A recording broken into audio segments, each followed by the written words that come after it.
do this. Good evening, all, and welcome to the October meeting of the Public Works Commission.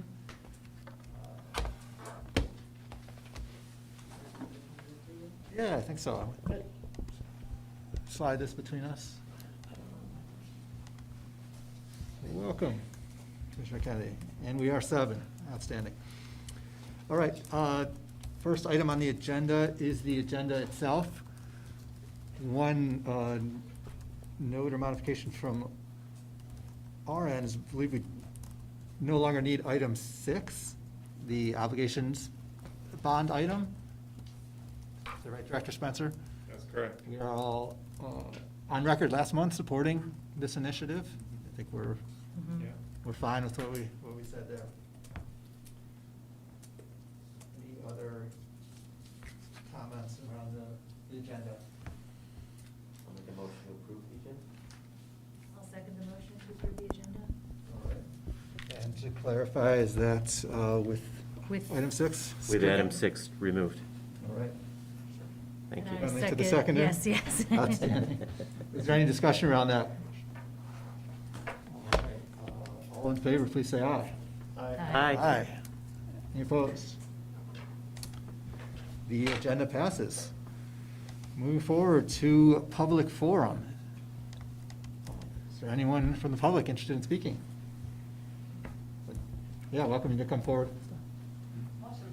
And Chair Hogan, while the member of the public joins us, I just want to let the folks online know that if you've joined this meeting and want to speak during this public comment or subsequent public comment periods, we would ask that you use the raise your hand feature on Zoom, which will be on the lower part of your Zoom screen.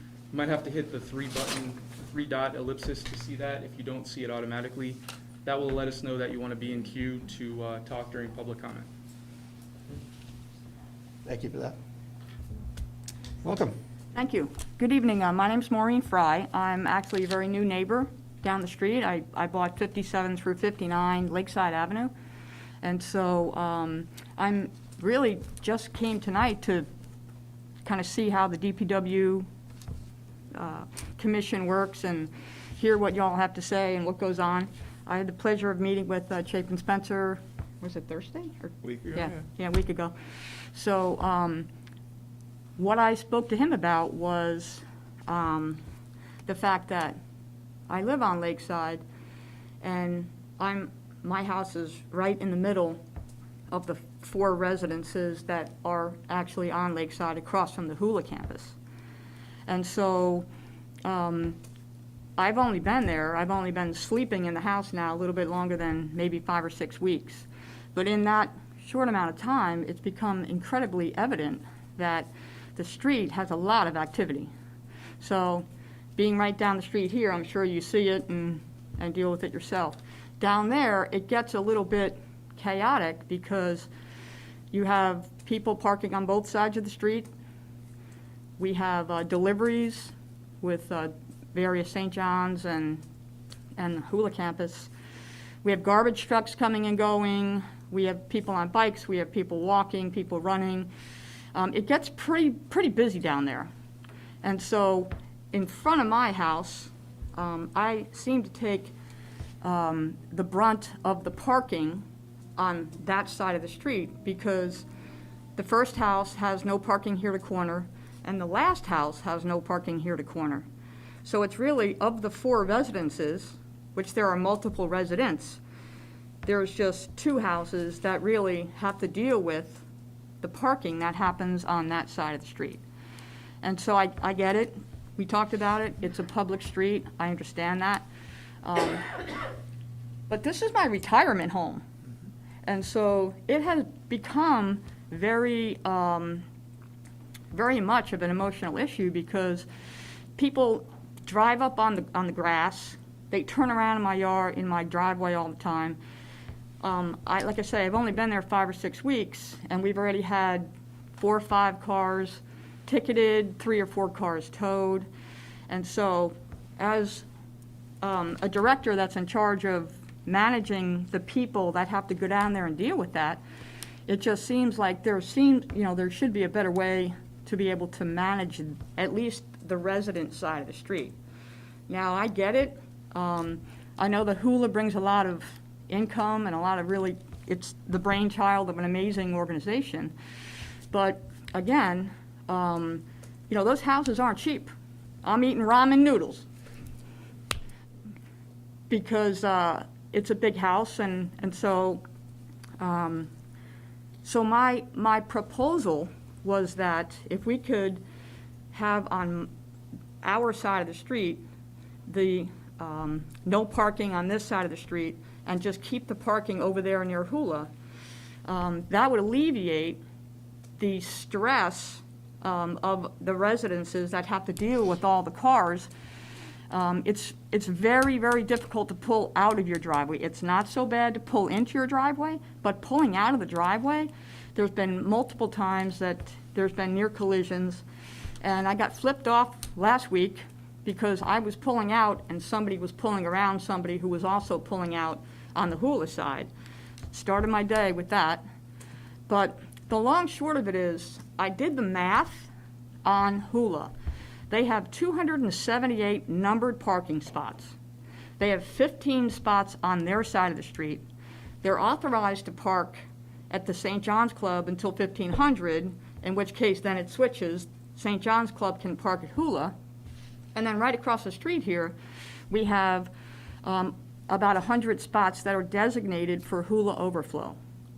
So the 7 little spots that people continue to jam their cars into in front of the residences there on Lakeside, it gets, like I told Spencer, Mr. Spencer gets kooky. And it's just dangerous.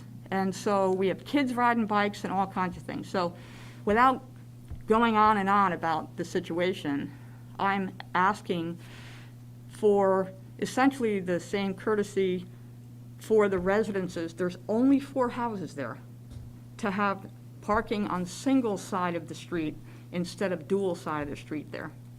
So that's my request. Mr. Spencer said that he would look at all options, and I just met Philip, the engineer.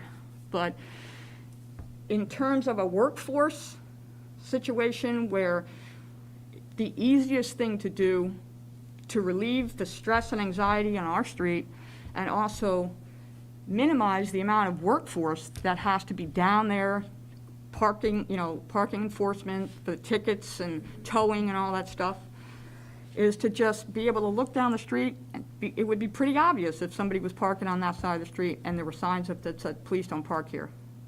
So I'm appealing to your sense of fairness. The rest of the neighborhood has single side of the street parking. I don't know what winter looks like here.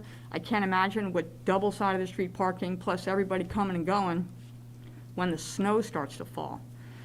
But I'm sure that you guys have worked it all out. It's just, and I speak on behalf of the 4 homeowners on my street. So I would ask for favorable consideration for the single side of the street parking. Thank you. Yeah, thank you. Yes, thank you. All right, Mr. Goulding, do we have any takers online? Yeah, Chair Hogan, Zoe Richards, you're next in queue, so we'll be unmuting your microphone now.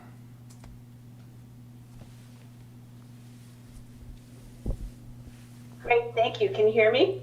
Yes, we can. Awesome.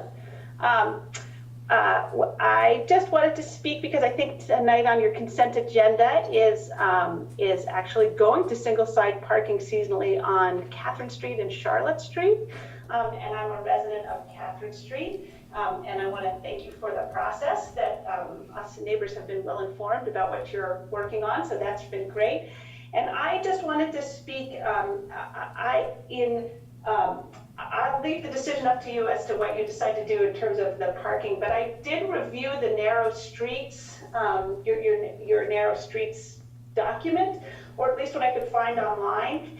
And I was just hoping, as you continue on your deliberations about how to deal with parking, that you consider that streets are for everyone and not just cars. I mean, I know they're mostly, I'm not in favor of having seasonal parking ban, because I feel like it'll pick up the speed of traffic in our neighborhood. One of the things that we love is that because it's narrow, that we have a lot of traffic calming from that.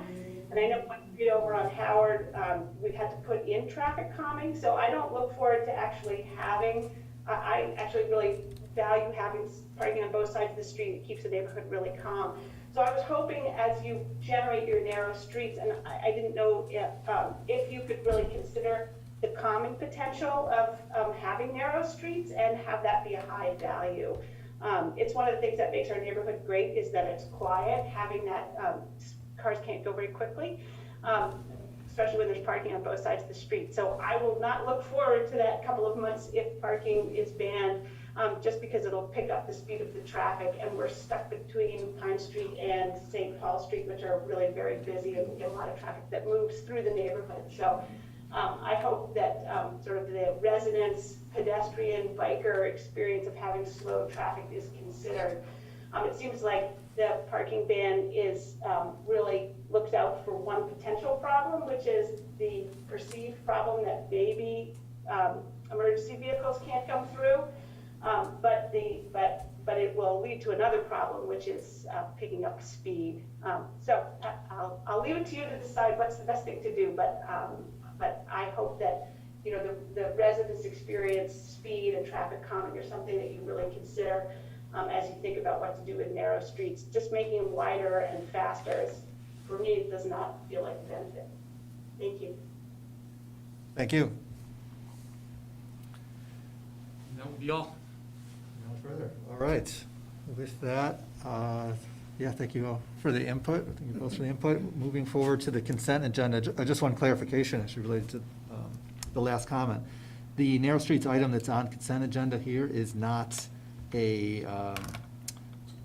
taking action at this time. It's really a summary of the feedback to date and a synopsis of staff's current thinking on that. But there's no change that's coming forth out of this. That is correct. As part of our extensive outreach to the neighborhood, we have told them that this was coming as information only tonight and that we would be acting next month. We found in our past history with the commission that these can be challenging conversations, and that having more time and more opportunity for dialogue has resulted in a smoother end process. Thank you. There are 3 items on consent agenda. Sorry, can I just to clarify, what's in the summary as the staff recommendation will be coming to us next? Okay. Okay, thanks. Unless there is a significant change in what we're hearing from the public that informs us for a revised recommendation, our plan is to come back with that recommendation next month. Can I mean, I know this is the consent we're not voting on. Can I just ask one further clarification to that, or is that all right? Just in terms of what goes into the rationale, I would love to see when the staff recommendation comes forward, the comment that was just made, the public comment about the potential of traffic calming of the narrow streets, that would be great. Thank you. Motion to approve the consent agenda? Motion from Commissioner Farr. Second from Commissioner Montano. Is there any discussion around that motion? All right, let's go to a vote then. All in favor, please say aye. Aye. Aye. Any opposed? No. Consent agenda passes. Thank you. Moving forward, item 5, parking compliance reform. Welcome a communication from Mr. Paget. Indeed, I'll just tee this off and say that I've been very pleased to see solid work out of Parking and Traffic's team re-envisioning how we do some of the more challenging and controversial elements of our work, and looking at how we set up systems to help people succeed and not end up on the back end of a compliance challenge with the city.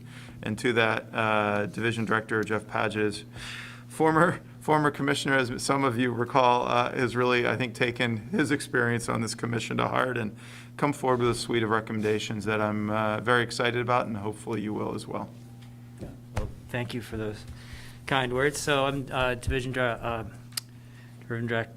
Director for Parking and Traffic and Parking Services now. And so it's been a big week for our little group. Parking Services has officially moved from the police department into 645 Pine. So just next room over is now where what used to be John King's group is now Leonard Ducharme's group.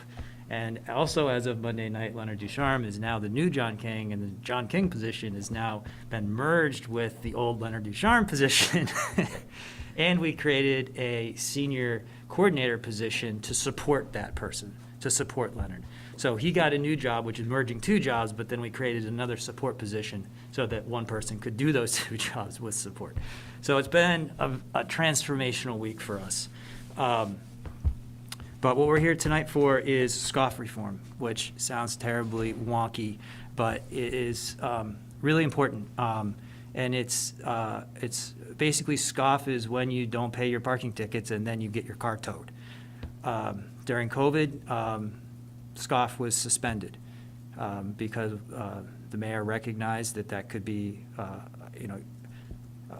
members of our vulnerable community, they get their car towed. All of a sudden, they can't go to their job, they can't make their money, then they cannot get their car. It's like going to a poor prison or whatever from the old days. So this gave us the opportunity to rethink how SCOF works on multiple levels. So what this sort of long memo that I sent you does is articulates the various changes and substantiates it. So I'll hit the wave tops, and then I'll leave it to you to ask questions because it gets we can get in the weeds really quick, and I don't want to get there with it if you don't want to go. So basically, it does three critical things. First thing is it raises the SCOF threshold from $75 to $275.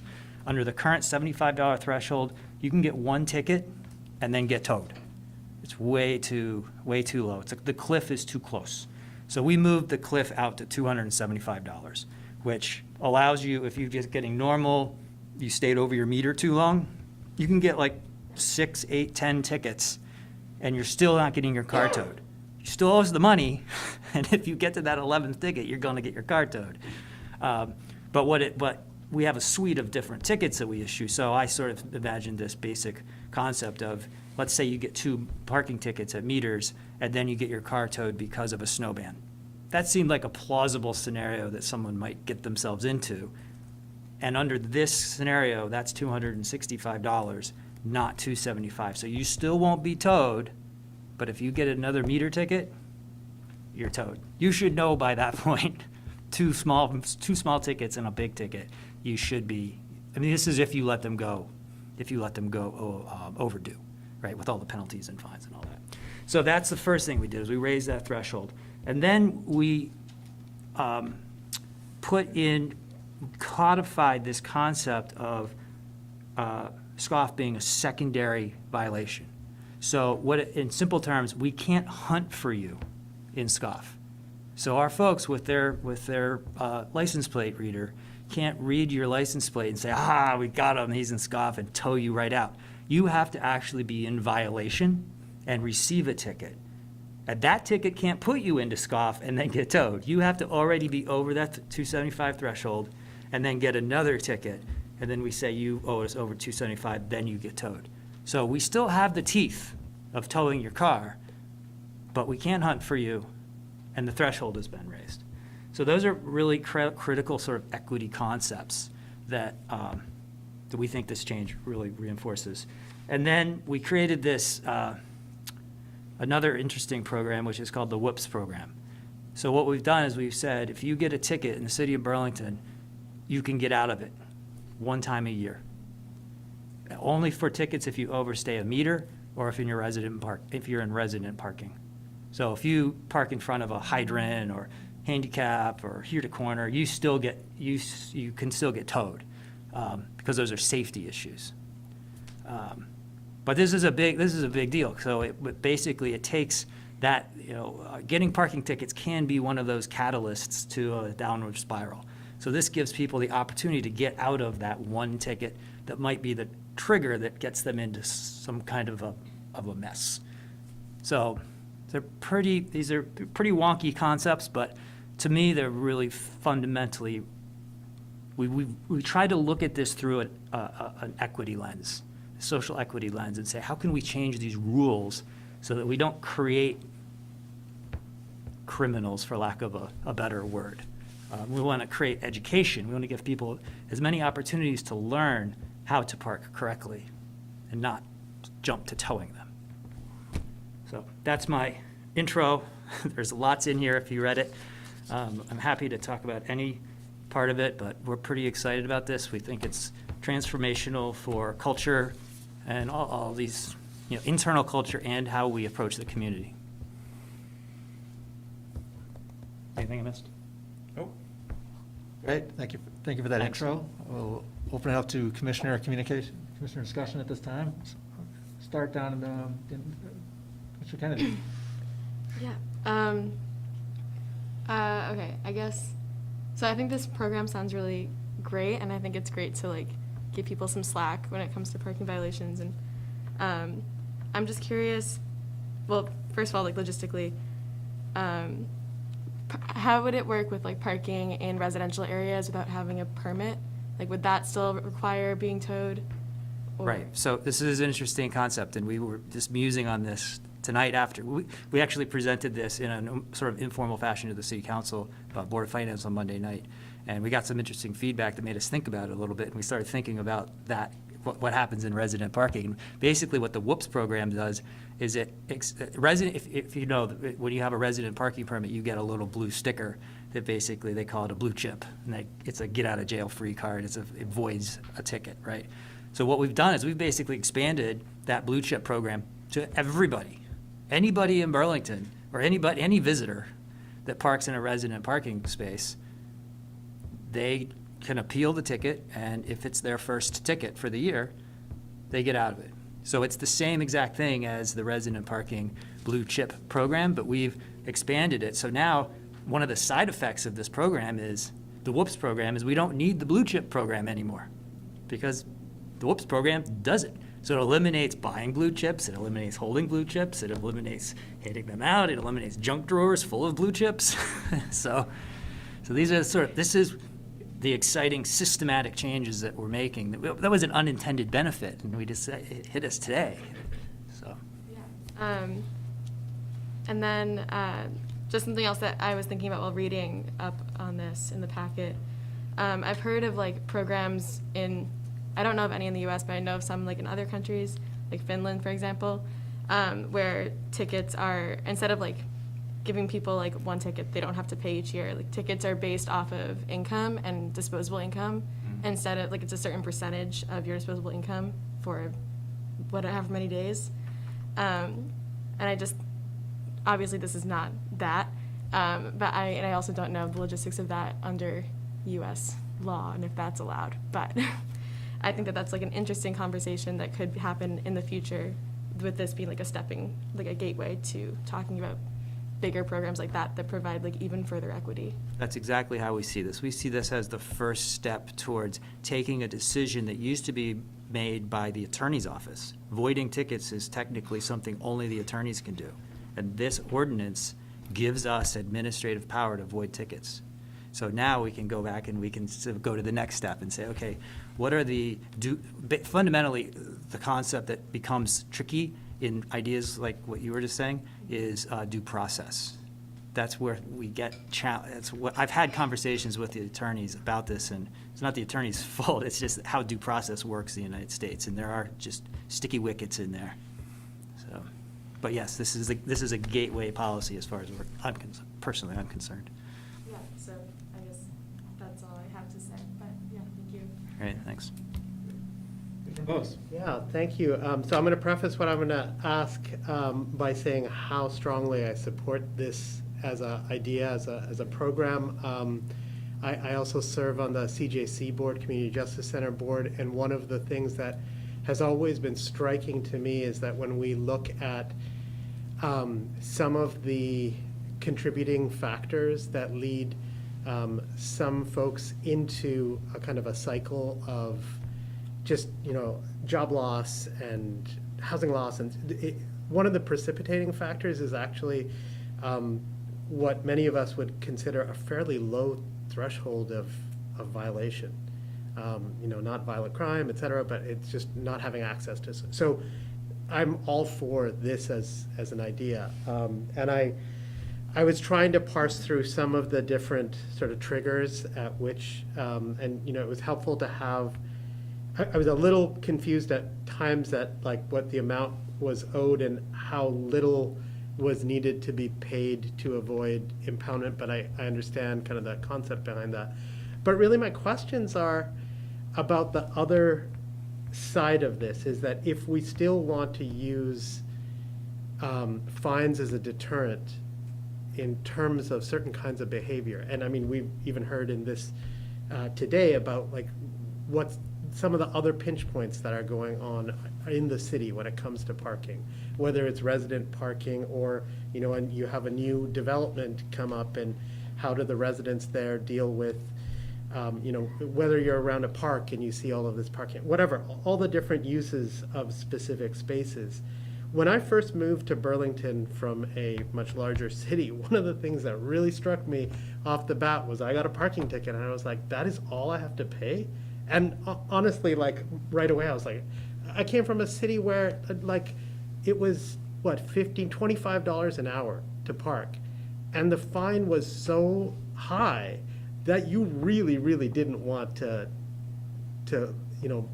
pass the meter. And so, I guess I kind of wonder where you see that side of things, of people kind of, understanding this as a policy, as a concept, and trying to, I guess for lack of a better term, game the system and sort of say like, okay, well, I know I can get away with this, this, and this. And so where do you see managing that pendulum swing if this is kind of a policy push from the department? Right, so, as you know, the whole parking services thing is new to me, so I'm learning something new every week. And one of the things that I learned through this process was that we actually have very, very good compliance, very high, like 90%, depending on the class of ticket and how you measure it. It's somewhere between 80 and 95% of fines are paid. Now, there's still quite a bit. We collect a lot of money in fines, so that still leaves a lot on the table financially. But the point is, with 80, 90% compliance, most people are able to pay. The people that aren't able to pay, and then they're getting impounded, are the vulnerable.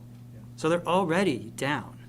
So, like, that's what we're trying to change, is we know that the fines are cheap, so many people can afford to pay them, speaking loosely. It's these people that can't, and they get themselves into a jam, and we're trying to loosen it up a little bit. And you feel this approach would be targeted enough? I mean, That's the hope. Okay. That's the goal, explicit goal. And if we're not hitting it, then I'll be back and we'll change ordinance. It's And just, so I guess I don't want to dominate. I just had two questions about that. One was because, as you just raised, the question of how much this would cost and how to make this sort of revenue neutral. And you have some materials in there about adjustment. And so do you see this as not a pilot program, but what would be the threshold of initial assessment? A year or so? That's what you're... it's like everything we do, we are increasingly keeping statistics on things. When we're doing BTV Stat in a couple weeks, which is an analytics presentation to the mayor on performance, and this will be part of what we're looking at. I mean, we've made pretty explicit goals that we want to lower the impoundment rate. Great. And if we can lower the impoundment rate, we are going to be crowing about that. I just want to say again how appreciative I am that the department has taken this on. I just think it's such a material demonstration of a commitment to equity concerns. Thank you. Thank you. Commissioner Overby. I also think this is really an excellent piece of work as far as coming up with an improvement, and particularly on the impoundments. Do you have statistics on the number of impoundments that annually? Yeah, I can Just get it. ballparking, I don't need a lot, I'm just curious. I can't pull it off the top of my head. Okay. These are numbers that I'm too You can new give it to. to me another time. I'm just curious, how many that is, That but will be something that is a metric we are. just for comparison purposes. And one of the things that relates to the comments already made, that this really does go to the that clarifying what the intent of tickets is all about. Is it to influence behavior, or is it to generate revenue? And there's always that ambiguity, because if everybody did everything perfectly, there would be no revenue from tickets. So, and sometimes, like, maybe that's not what you want, But the nice thing of this is that you're sort of, I think, somewhat more acknowledging that a little bit, that we do want to influence behavior where there's parking issues or safety issues. And we're not just having a system that is intent on generating revenue for the city. Right. That's it. So. I put that in there expressly so people understand that what I'm trying to do is the 53 is the Parking Services Fund, and they're a contributor to the general fund. And I'm actively reorganizing personnel and staff services so that we can keep them revenue neutral, but we can move money from economically driven revenue, like the garages and the lots and the meters, into parking services to backfill the losses from this program. So then, in essence, what we're doing is we're now backfilling the general fund with economic activity versus fine activity, what I call clean money versus dirty money, is in rough terms, and that's that's a big sort of philosophical shift. We don't want to lower the amount that we're contributing to the general fund. To be clear, they depend on that money. It's significant. But we are trying to shift how we provide that money to the general fund. But in fact, if everybody was perfectly civically inclined, we would have no fine revenue, right? So that's going to always be a problem. We don't want perfect people. Well, we do not want that. Maybe, but you're acknowledging. This is why it's important that I recognize. Change our game. I like what you're doing. And that was related to my second question, which is, with the sentence that which you just referred to, which was that you're saying that you're shifting on your final page, was shifting the general fund contributions from being generated by fines to being generated by sales, which wasn't immediately obvious to me that you meant by parking revenue and other revenue things, not punitive things. So I think this is great. I totally support it. I think it's great, and I appreciate the work you went into doing it. And I think a lot of people that live here are going to appreciate that. And I'm really impressed that we already have a 90% compliance rate with the fine. So that says something about having a $15 ticket for, overstaying your stay at a meter, which people go, oops, my bad, and I won't do it again. All right, thanks. Thank you. Vice Chair O'Neill-Vivanco. Again, I do think this is great, and to the perfect people, Commissioner Overby, there are some folks, maybe someone I'm married to, who will be like, oh, I'm not going to pay like the $5, I'm going to pay $2 because I think we'll be back in time to the meter. So there's that level of imperfection in our perfect world. So I'm assuming that we have, like, the data management system on the parking. I mean, you've reported on the car parks. But with the metered parking and certainly I have the app and love it,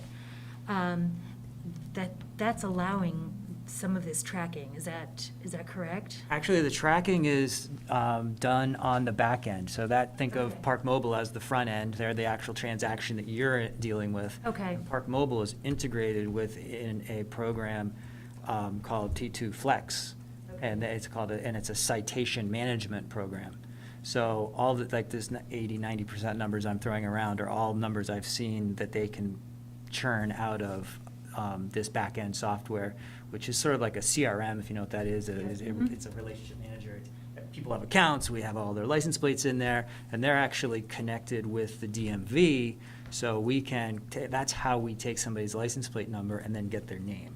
Okay. So that office down there is actually a federally secured space with cameras and key codes, and it's a pretty serious business. Okay. No, that's good information to have, I think.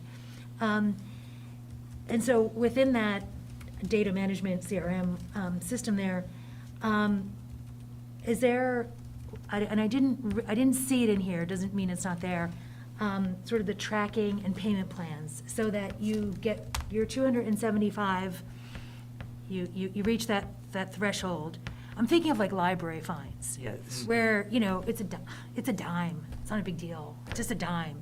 And the next thing you know, it's like $4, which is may not be a lot, but it is, right? And then they have with these library fine forgiveness things, right? Because you're not tracking it, right? In theory, I should be responsible for those orange envelopes on my car. But if I'm not, how can I check that for my kind of parking history? Maybe on the down low, so that I'm like, I don't really want to stir the pot, because I don't have the money right now, but I kind of want to find out, is there? Computer program, there's no pot. You either owe the money or you don't. No, to be serious, when you get a ticket, it goes in as a license plate number. Okay. And if you pay your ticket in 30 days, that's it. That is resolved. If you don't pay your ticket in 30 days, then a fine is attached, and we send you an invoice. And that's when we actually physically go and get your name and address, so we know where to send the invoice. So you'll get an invoice at 30 days, and then at 90 days, you get another invoice because the fines just went up again. Okay. But they don't keep sending invoices. So you do need to know that Okay. but you can come down here and they I will- haven't gotten to the point where I have received an invoice. Oh, I am So- more so that- speaking to the public, you know. Okay. So you can come, parking services right here, 645 Pine Street, they're nice, so there's a window and there are people sitting right there and they will tell you what your parking citation situation is. As far as payment plans, we do not have the authority to set up a payment plan right now.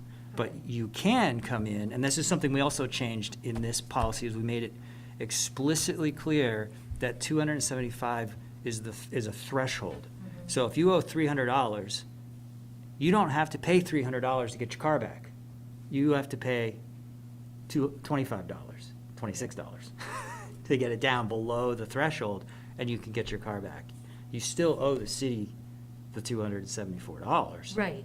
But it doesn't prevent you from getting your car. So that's quasi-payment I was gonna plans. say, that's the So again, unofficial payment. Okay. baby steps towards this, but we would love to be able to get into a situation where we see somebody that's car's impounded, $400, we could set up a payment plan. But we're getting there. Okay. Okay, no, great, this is really helpful, thank you. That's all for me. Thank you. Commissioner Barr? Thanks. I've never gotten an orange envelope on mine.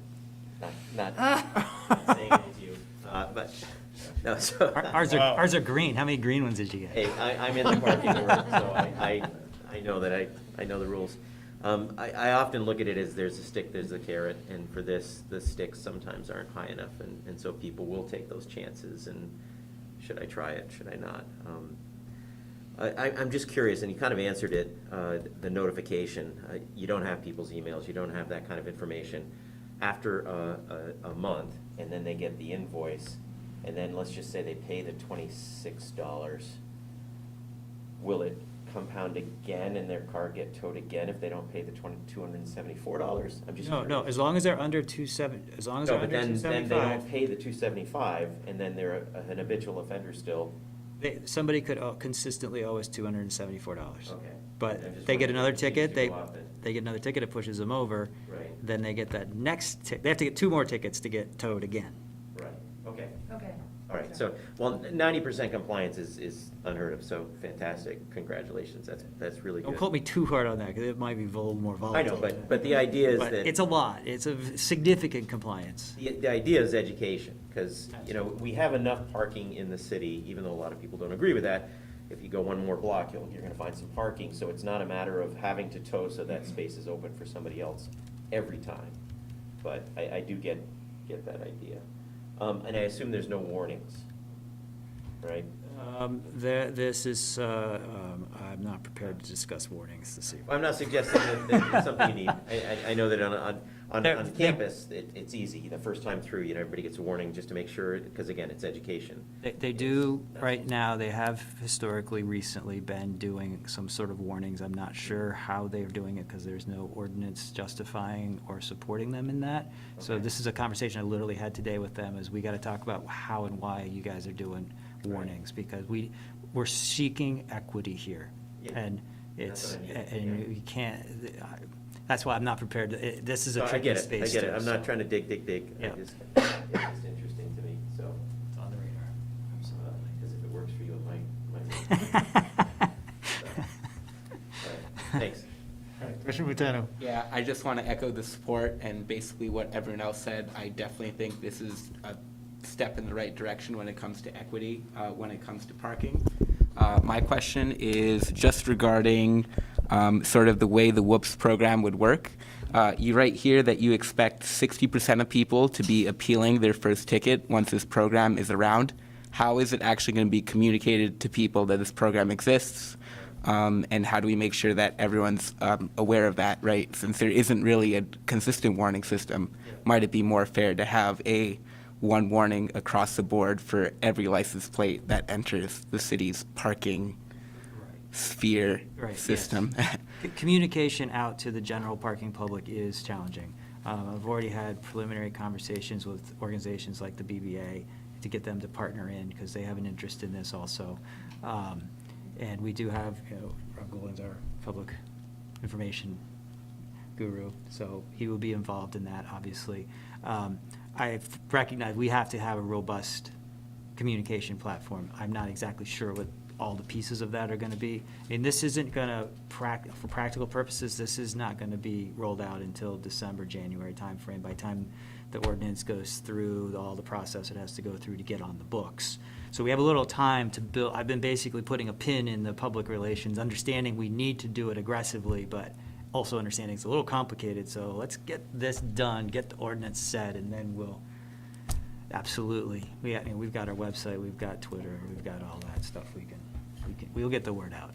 And it'll have to be in some fashion on either the envelope or the ticket, so we need time to work that out. Yeah, and the appeals site, and, yeah, I mean, a lot of those numbers are kind of guessing and sort of putting reasonable estimates around general behavior. A lot of people don't even bother to appeal their ticket because they don't even think that they can or whatever. It's easier for them to pay the $15 and move on.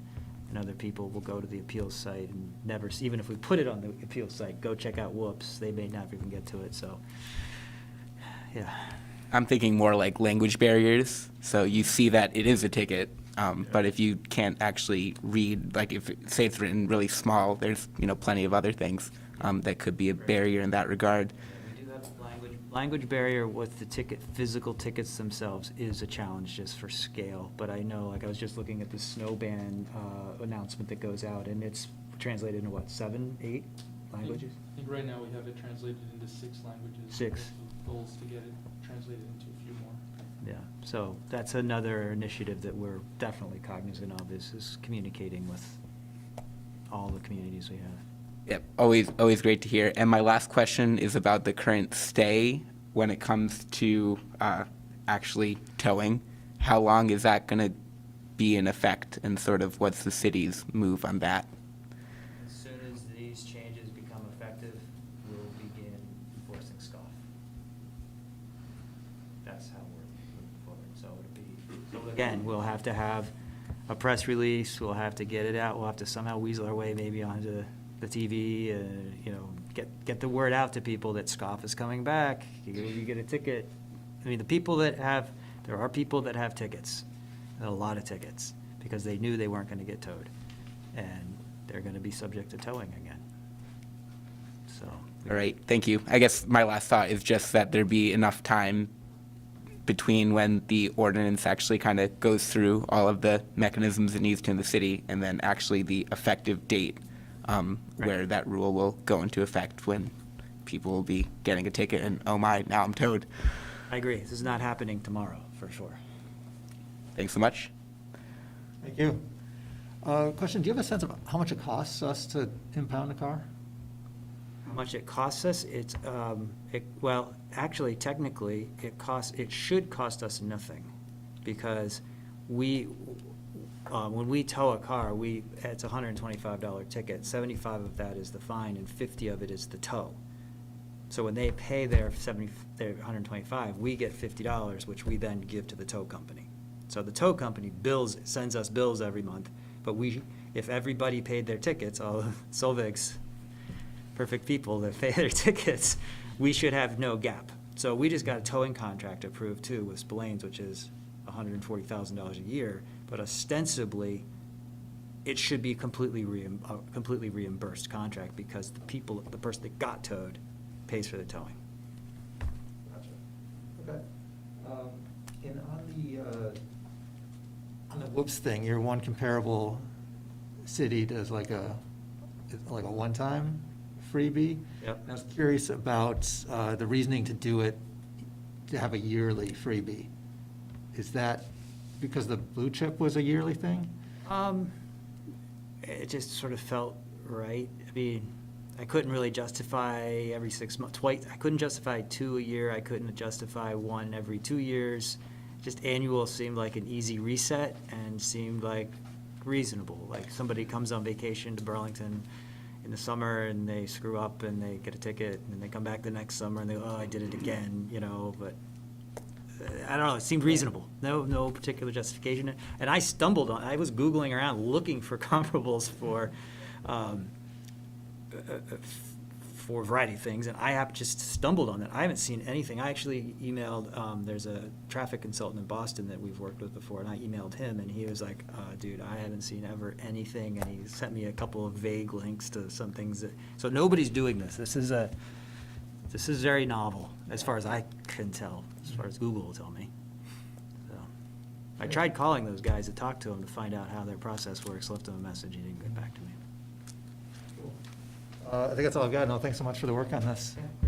With that, I'll open it up to any public comments, if anyone's interested. As a reminder for members of the public who are still on, if you do wish to speak during public comment, I'd ask that you use the raise your hand feature on your Zoom screen. And at this time, there is nobody signed up for public comment. All right, thank you. With that, I will bring it back to the commission then. We are seeking action on this, and there's suggested language in the packet as to a motion. Can I make a motion to accept staff's recommendation? Second. Yes, you can. A second from Commissioner Bose. All right. Is there any discussion around that motion? Let's go to a vote then. All in favor, please say aye. Aye. Aye. All opposed? Motion passes unanimously. Thanks so much. Yeah, thank you. All right, moving forward, we are on to approval of draft minutes from September meeting. Excuse me. Again, I'd welcome a motion. If anyone's so inclined. I move to accept the minutes from the September 15th meeting. All right, we have a motion. Commissioner McDaniel, seconded by Commissioner Barr. Thank you.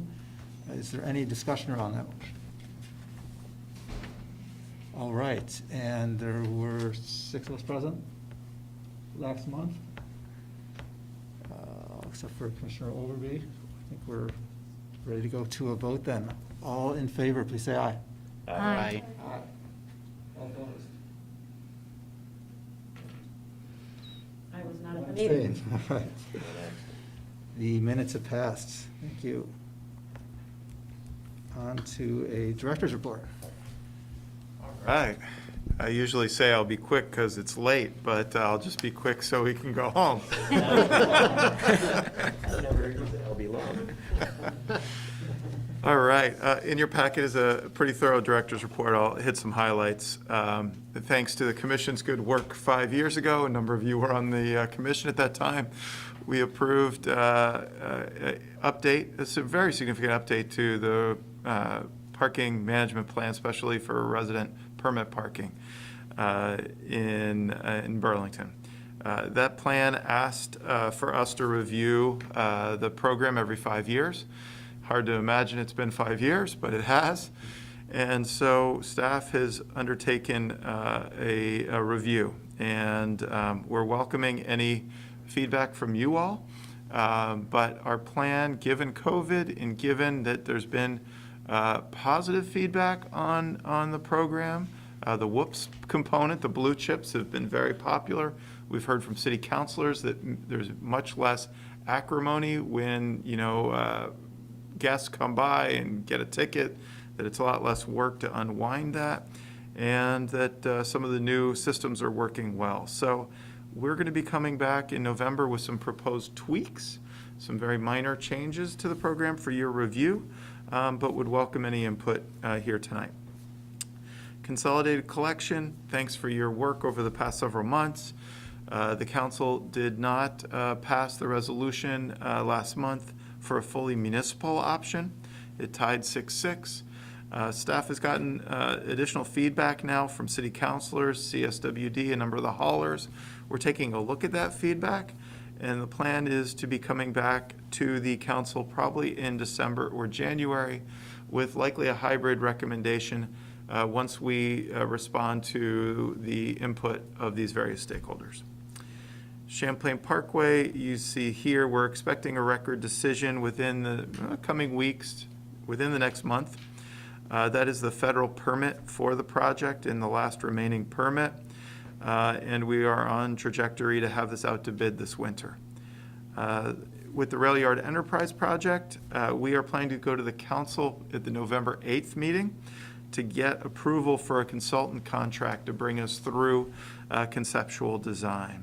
And we're very excited to have this work fully underway. It will be a fast-moving process as this project is a strong priority across the city. And then one final one before I check to see what I forgot from City Engineer Baldwin is 195-201 Flynn Avenue. It is a 3-acre parcel. We will be going to council this Monday, October 25th, seeking the council's approval to extend the MOU out 3 months to give us time to negotiate a lease purchase agreement for the city to purchase this 3-acre parcel. It is possible that what would be developed on this 3-acre parcel would be a modern, safe drop-off center. As you all are familiar, our drop-off center here now at 339 Pine is limited just to organics due to the fact the site is constrained. It does not have a tip wall, and some of the modern features that CSWD really counts on to provide the broader services. So we had a public meeting last week.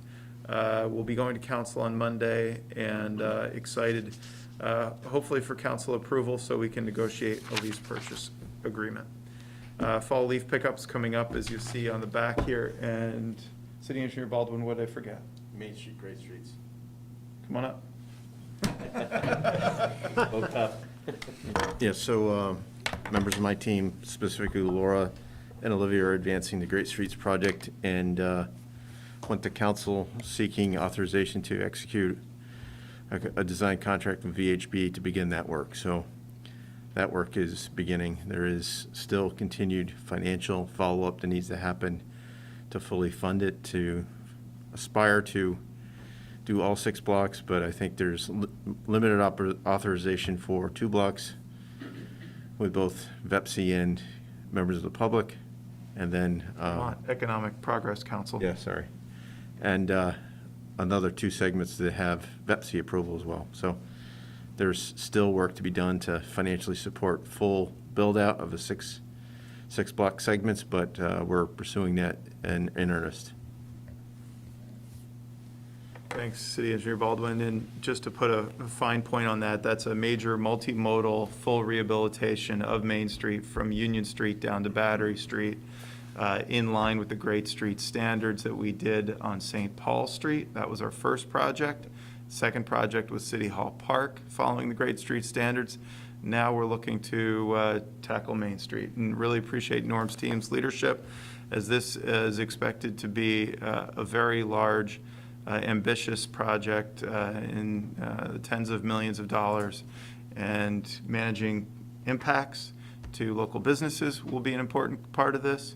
We'll need to manage expectations as we look at changing parking from diagonal to parallel in order to unlock a lot of the public realm benefits that we're seeking, such as improved stormwater, dedicated bike facilities, and placemaking. And they'll 6 block segments begins at Union to Battery. Yeah. And so one other project, passenger rail, that's continuing to progress. Contract 2 between College and King is struggling to kind of get traction with some of the work, and obviously there's implications with stakeholders on the opposite side of the crossings, but I think we're slowly getting there with contract 2, but progress is important here, and I think we're making good progress, reasonable progress there, but even more progress on contract 3, which is between King and Maple. You probably have seen some bike path detours, your bike path segment between King and Maple has been closed for now and allowing parking there while rail work, crossing work at Maple Street is continuing. That's anticipated to be complete by Friday. We'll still need to have the bike path detour going down King Street for some time, until such time as they have to repave King Street itself, because they're doing signal work there as well. So there's a lot of moving about within those block segments, and it's difficult to maintain continued bike path circulation, but I think we've got it down. But that doesn't mean there's not impacts to the public, and we're trying to minimize as much as possible, still getting it done.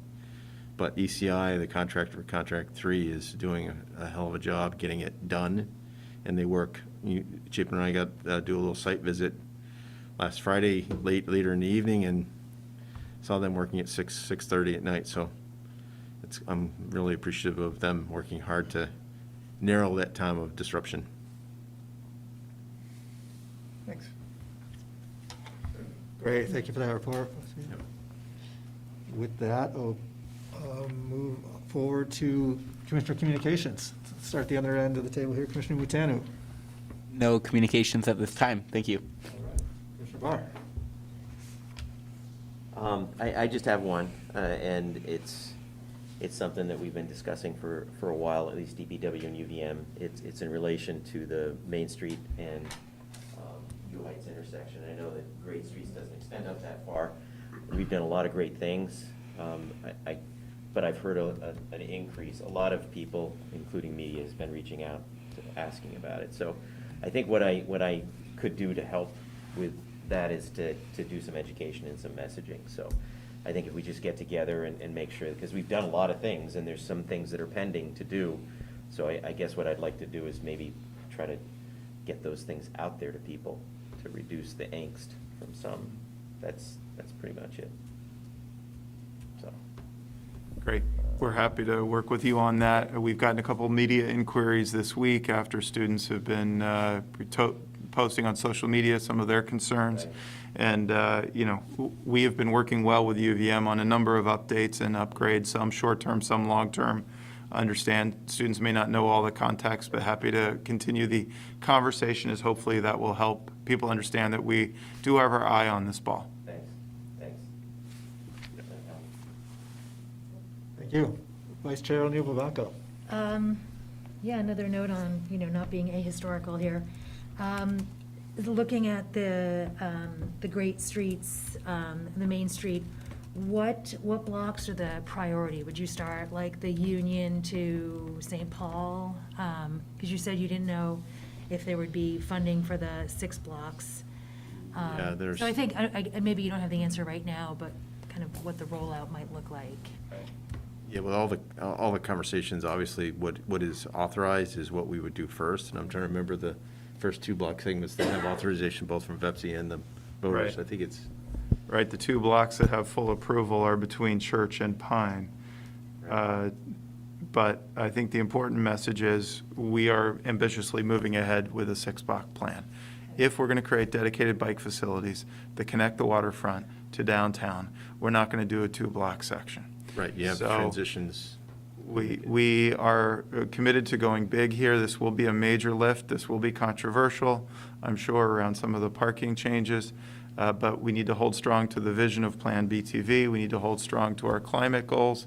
And we will appreciate the commission being an active partner in this, given there will be a number of regulatory changes that you all will need to kind of help approve to unlock the benefits of the Great Streets design. Great. And I think, back to St. Paul Street, which is such a wonderful place to move around, car, bike, ped, with kids, without kids. It really is a testament to the great work, and I know that there were issues what did Tiki say? It's like testing the cake while you're still baking it, which I think was great. Yeah, I think that's what he said. Interesting analogy. If not, that's a good one. But I think that idea of what are the lessons that staff learned in that process, and could any of those be pulled? So some of the communication pieces, and I think always recognizing that public right-of-way is controversial, but our streets are our largest public space. So utilizing them for all users, I think, is really important. So.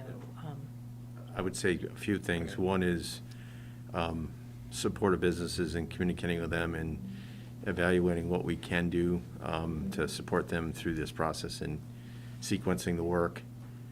The other piece is to make sure that we have or at least be good partners with private property owners who have services that need attention before we make the investment in all the things that are above ground.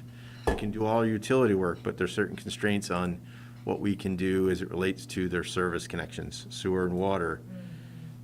From the experience of St. Paul Street, there were property owners who were on board with making that investment, and it ended up that one of those services failed, and it was disruptive to the project, but it was also disruptive to the business. And so it's important that we all are in agreement of what risk we're taking and making the best choice before we advance a project like this, is that our property owners incentivized in some way to take care of these services. There's only so much the city can do, but. Right, and I think the communication piece is key, and this is my last comment. Then goes to the bike path detour changes on Battery Street. I think communicating out in anticipation of upcoming changes helps, whether, we're looking at St. Paul or Great Streets or that. See Click Fix and Bikeable Burlington now. I know folks got their knickers in a knot because the cones were moved without knowing, what's going on.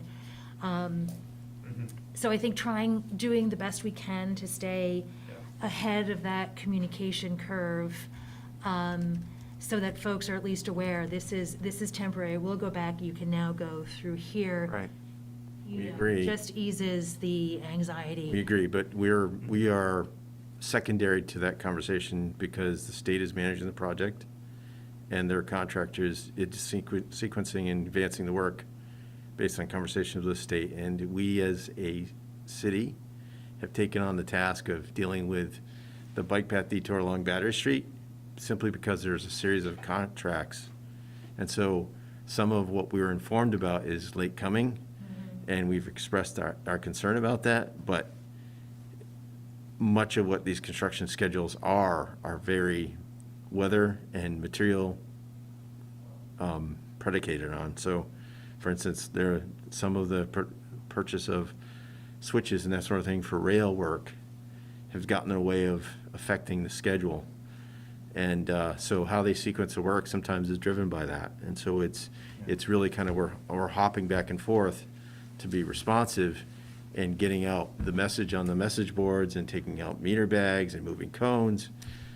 It's hard to have everybody understand because there's striping on the ground. When you put paint on the ground, people think that that's what's there. We can't take it off for a 2-week period and restripe it again later. It's just, there's just a certain reality in that circumstance that we can't avoid.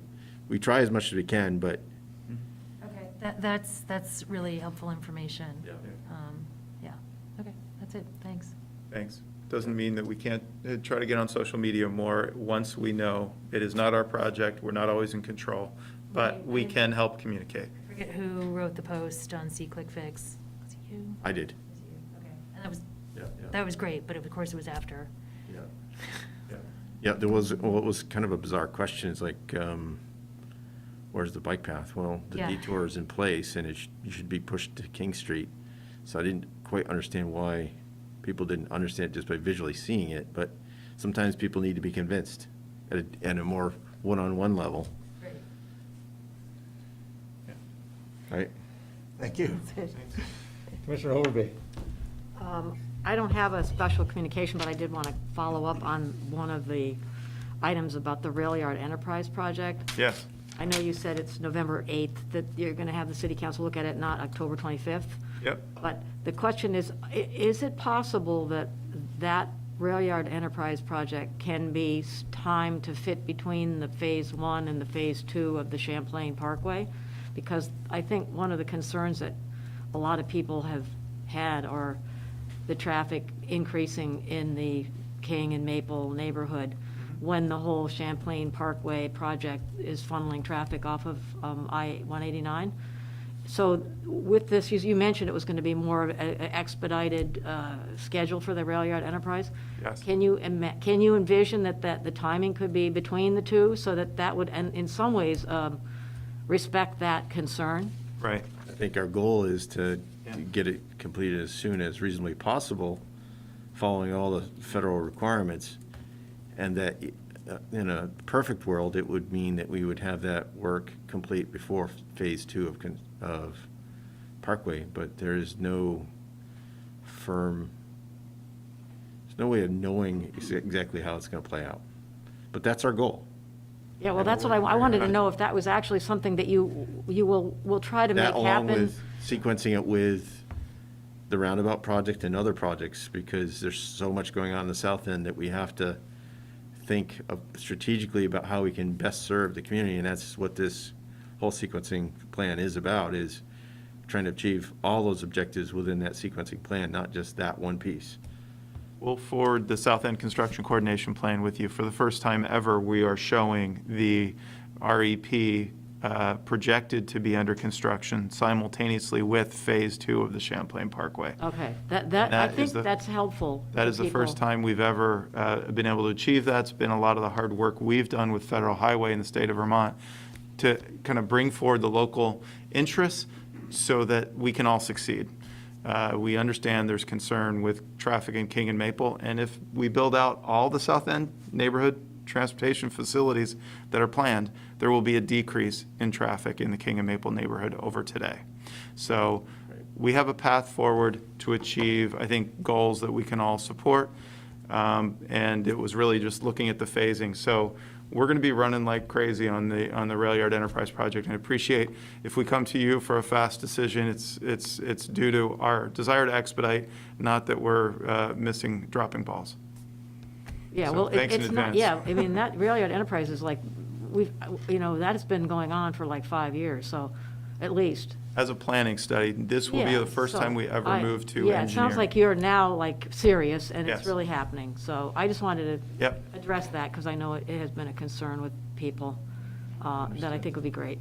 Thanks for that. Yep. That's all I have. All right. Commissioner Bogues. I just have two quick questions.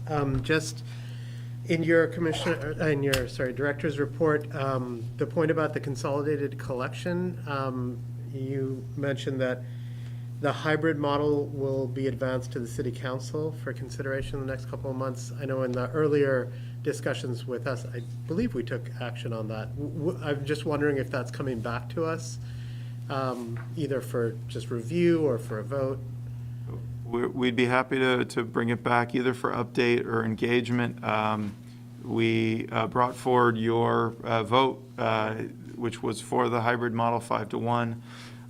The TUC, the Transportation Energy Utilities Committee, voted 2-1 for the municipal model. Given that they're a subcommittee of the city council, the council chair made it very clear that they expected what was going to be brought forward would be the recommendation from the council subcommittee. So that's why the resolution came forward with a full municipal recommendation. And we're happy to continue to engage you and the TUC as we move forward. I was curious about that because, I mean, and I don't know what consultation the city council makes with us when we make a recommendation and there's a counter recommendation. And I had no idea what sort of happened at that. Yes, it was a very unique scenario that does not happen often, but we had counteracting recommendations, but the council subcommittee being the formal body that leads up to the council kind of had the right of way, so to speak, to bring their item forward. The other question I had has nothing to do with anything we've talked about here, but we've talked at length in the past years about the upgrades to the stormwater and drainage systems in the city, and it just struck me as we had a couple of big storms recently, and we haven't had any reports of anything. I was just thinking, nothing urgent on this, but I'd love to, at some point, hear something about how the upgrades are functioning, because seems to be good, but I'd love to just get an update at some point. Thank you. We'd love to, because the planned BTV stat, that we are preparing for next month includes data on the number of CSOs year over year. We'd be happy to share that with you. We're continuing the generational trend to reduce the number and the extent of those CSOs, but we still have work to do. Great. Thank you. Thank you. Commissioner Kennedy. Yeah, I just wanted to quickly go back to what Commissioner Barr was saying earlier about the U Heights Main Street intersection. I'm a student at UVM right now, and I don't use the intersection very much anymore, but I did use it a lot for a few years. And I would love to have further conversations about what we can do there. And I know a lot of students that care a lot about that intersection, so I feel like I could offer a good insight on that. That's excellent. We were talking this week about engaging you and Commissioner Montagneux, potentially, if you're interested, or anybody on the U Heights work, given that it has a multi-year trajectory and history, and some of the newer commissioners may not be aware of some of that, and we'd welcome your engagement and insights into what we may be missing. So we'll reach out to you and set that up. Great, thank you. That's it. All right, thank you. Let's see, what was I going to say? Oh, I am glad to hear that the BTV stat presentation is in the works, so we'll look forward to seeing that. I think it's in the past, I don't need a full report of it, but in the past that's been on your website as well, or at least on the city's website. That sounds great, and I hope things are coalescing on your asset management work as well. I guess one other thing I wanted to state out loud for everyone's benefit here is considering a shift in the minutes, handling, again, perhaps just getting the habit of just putting that on the consent agenda. I've noticed that other city boards in Burlington do that. It's just prior minutes are on consent. If there's an issue or something, of course, it can always come off. So anyway, it's just something that's of interest to me, trying to stage out for everyone's benefit here. You know, there may be some details to sort out, exactly, like reminding everyone that the minutes of previous meetings are posted within a few days per open meeting law, and you know, sorting out procedures again for if there are suggested edits and how we might handle that. Anyway, I guess that's all my news for now. With that. Is that the commission's interest to going ahead? We can start next month if that's a direction you'd like. I'd second that. Great. I don't think we need a formal motion, but I think if I'm not seeing any opposition, we'll plan to do that next month. Great. All right, with that, I will close the Commissioner Communications and move forward to the next item, adjournments, and next meeting date, November 17th. I make a motion to adjourn. Second. Motion from Vice Chair O'Neill-Rocco and a second from Commissioner Barr. I'll give it to Commissioner Bowden. Opposed at the seconds. All right, is there any discussion on that? Bring it to a vote. All in favor, please say aye. Aye. Aye. All opposed? We are adjourned. Record time, 7:46.